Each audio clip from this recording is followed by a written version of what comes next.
So the next thing we're gonna tackle is kind of form support and signature support. So this is logically where a lot of people go next as well. So PDF forms, commonly known as PDF acro forms from the PDF specification, is essentially a bounding box on a document that says you have to put information here in a certain format.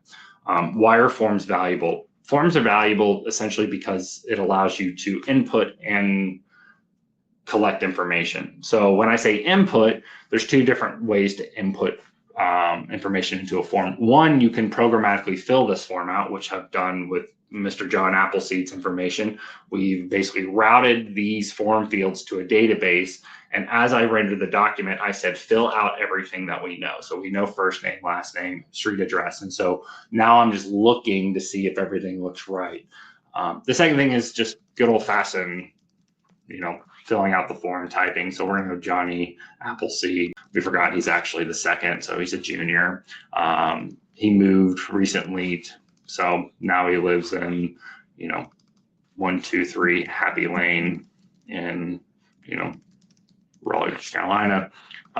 So that type of form filling is supported as well. There's also conditional formatting. You could put JavaScript in this as well, but this is traditional form filling. Where a lot of value comes from customers, though, is like, forms need to evolve, right?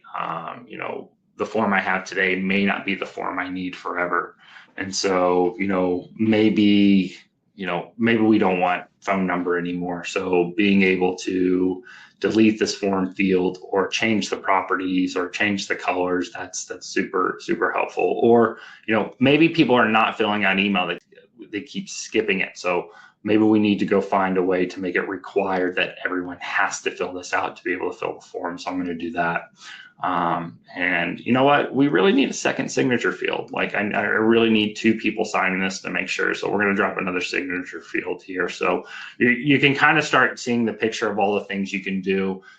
We can route it back to certain things in a database. Again, we can also push all this stuff to a database as well that you can store as well. But you start coming up with the possibilities of, maybe I have these old forms that I need to digitize and get from that digitization effort. Maybe you have a e-signature workflow that you want to implement. This is a great tool to do that, for that to be able to sign and things like that. So form viewing, filling, and creating